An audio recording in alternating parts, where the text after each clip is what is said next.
Benar apa yang dilakukan dalam video berikut, hanya ada satu cara untuk Pak Prabowo menuju Indonesia Emas, yaitu putus mata rantai dengan geng Solo dan usut korupsi mereka.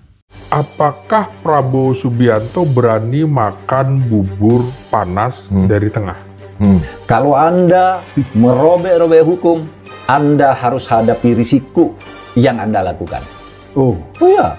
Siapa yang menabur angin, dialah yang menuai badai.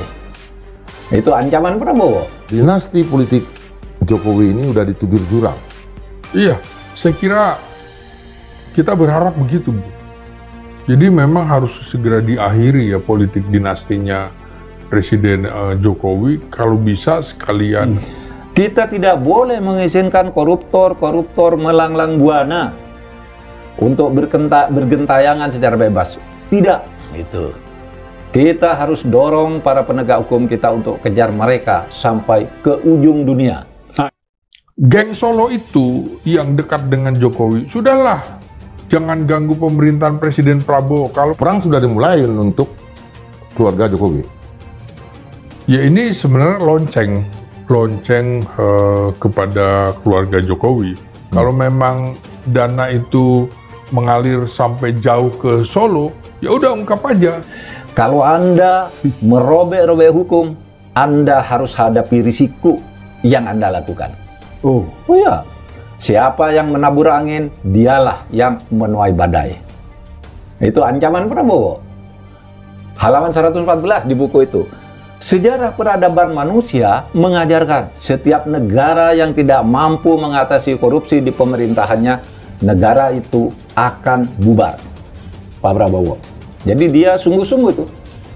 Harus, kalau tidak masuk tapi korupsi, kita akan bubar ini. Makanya Pak Prabowo pegang nampaknya komitmen ini dan mulai mengungkap kasus-kasus yang tadi belasan yang di tingkat pusat itu. Karena Presiden Prabowo tidak boleh ragu-ragu lagi untuk mengambil keputusan termasuk menebang pohon-pohon beracun itu.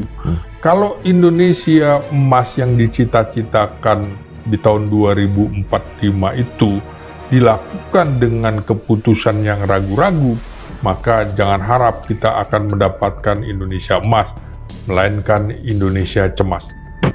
Jadi harus berani menjadi katalisator, berani mengambil sikap. Yang kita tunggu dari Prabowo ini, kemana sikapmu sebagai komandan pasukan khusus dulu yang berani tegas, berani ngambil risiko, yang berani juga dalam tanda petik dipecat segala Berani mundur ya? Berani mundur juga begitu. Nah ini sekarang kita tunggu gitu. Jangan karena sudah jadi politikus, jati dirinya sebagai militer pasukan khusus hilang gitu. Saya seorang mantan prajurit TNI. Sumpah saya membela seluruh rakyat Indonesia. Saya telah mempertaruhkan nyawa saya. Bagaimana bisa saya melanggar sumpah saya? Oh, Nah, itu janji Prabowo. Satu lagi saya kutip ya. luar biasa. Nah, ini kalau bicara komitmen. Dia bilang kita harus sabdo pandito ratu. Ini istilah Jawa. Apa itu? Ucapan kita harus bisa dipegang. Jangan jam 2 tahu, jam 3 tempe. Jangan memberi janji yang tidak bisa kamu penuhi.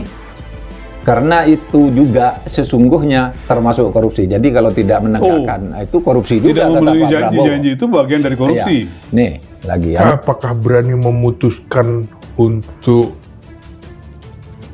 kasus ini mengalir jauh lagi ke Bobi Nasution misalnya? Tentu beberapa pihak juga khawatir bahwa KPK tidak akan berani mengambil tindakan yang terkait dengan jaringan keluarga Jokowi. Kendati Jokowi sudah lengser begitu ya. Kita tidak boleh mengizinkan koruptor melanglang buana untuk bergentayangan secara bebas. Tidak. Itu. Kita harus dorong para penegak hukum kita untuk kejar mereka sampai ke ujung dunia. Nah, ini yang pakai diksi ke ujung Bukan ke dunia. Antartika, tapi ke ujung dunia. Di Antartika itu pidato di MPR. Ya. Sama aja lah. Kan sama ujung dunia juga. Iya. Bagi rakyat menggambarkan betapa besarnya memang komitmen untuk mengejar koruptor kan, Pak? Iya. Iya. Nah, Perang sudah dimulai untuk keluarga Jokowi? Ya ini sebenarnya lonceng kepada keluarga Jokowi. Anda nggak bisa terus-menerus seperti ini gitu ya. Karena publik akan marah. KPK tidak boleh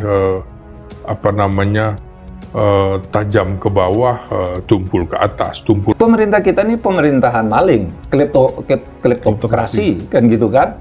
Nah itu kemudian dia katakan salah satu cirinya elit kita itu pembohong, mudah disogok, menjual diri, tidak punya harga diri. Nah ini yang dihadapi Pak Prabowo sekarang. Nah tinggal mau apa tidak mau. Nah jika ada kemauan, bukan tidak mungkin akan terkuak jaringan korupsi yang diduga melibatkan keluarga besar Jokowi.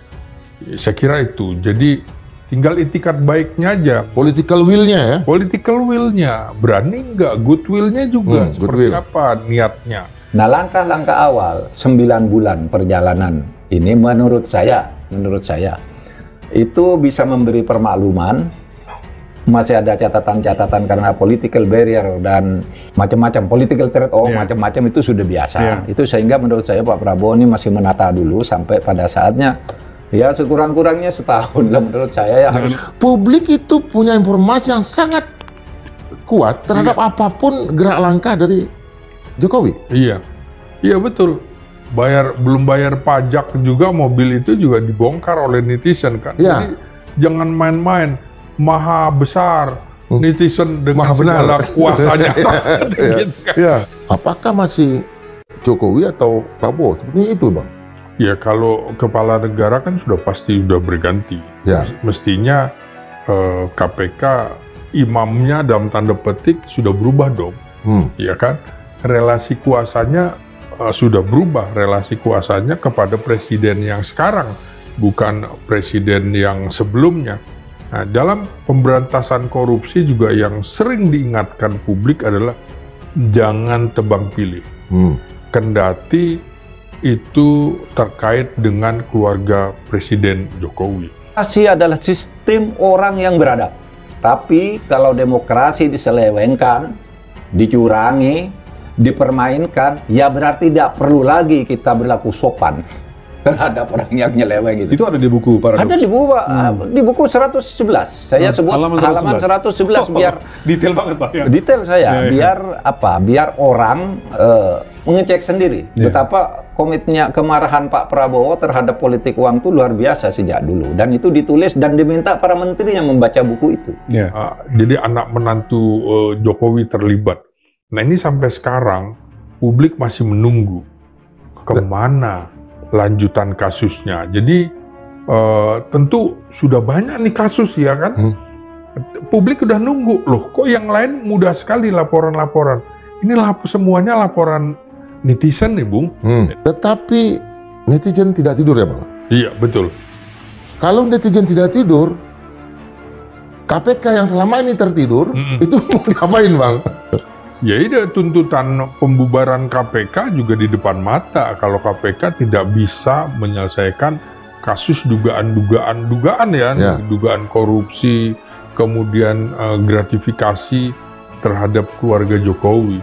Atau kita semua secara objektif, kemajuan di dalam penegakan hukum, terutama pemberantasan korupsi itu ya lumayan dalam arti ada belasan kasus lah, sekitar lebih dari 15 atau berapa di tingkat pusat saja ya yang ditangani oleh Kejaksaan Agung, di luar yang ditangani KPK, di luar juga yang di daerah-daerah, kan banyak tuh. Itu sudah mulai ditindak dan hasilnya lumayan. Tadi saya sebut ada belasan. Memang ada political barrier atau handicap ya yang menghalang, sehingga kita mungkin masih harus memaklumi, tetapi yang sekarang dicapai menurut saya harus diapresiasi juga. Gitu. Saya masuk politik karena terpaksa. Jadi Pak Prabowo itu kan kemarin saya jelaskan kan, kenapa dia masuk politik? Karena kita punya demokrasi Pancasila, punya ekonomi konstitusi. Itu satu. Yang kedua, Di lapangan banyak pengkhianatan dan penyimpangan. Itulah sebabnya saya mendirikan partai dan berpolitik untuk memperbaiki ini. Jadi dia nyatakan lagi ini, saya masuk politik karena terpaksa. Minta ampun politik ini. Dari 15 orang politik yang saya temui di politik, 14 orang bohong semua. Pemeriksaan-pemeriksaan yang dilakukan KPK Kejaksaan Agung adalah masa-masa pemerintahan Jokowi kan, Ya. seperti kasus Nadiem itu kan, Ya. bagaimana Kejaksaan Agung melakukan pencekalan terhadap Nadiem dalam kasus 9,9 triliun. iya dalam kasus Chrome. pengadaan laptop itu kan, itu kan eranya Jokowi. Belum juga Menteri Agama Yakut itu kan, soal dana haji itu yang kemudian muncul katanya separuhnya sudah diserahkan kepada Jokowi. Itu kan tudingan yang mengemuka di media sosial. Nah, ini juga Prabowo harus memberikan semacam ultimatum kepada bekas Menteri Jokowi, kalau perlu panggil, lu akui aja udah. Kalau memang dana itu mengalir sampai jauh ke Solo, ya udah ungkap aja.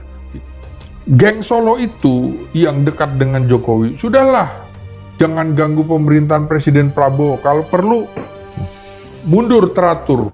Langkah Presiden Prabowo sepertinya sudah menuju jalan Indonesia yang lebih baik, berbasis dari kejadian pengungkapan mega korupsi yang selama ini mulai mengincar orang-orang dekat Jokowi. Mungkin kali ini baru adaptasi, tetapi apa yang dilakukan oleh Pak Prabowo sepertinya sudah sejalan dengan buku Indonesia Paradoksi yang pernah dia tulis dulu. Bahkan kabarnya saat ini sudah dirilis untuk tuntunan para menteri berantas korupsi jangan pandang bulu, termasuk lingkaran keluarga Jokowi. Bravo Prabowo Subianto.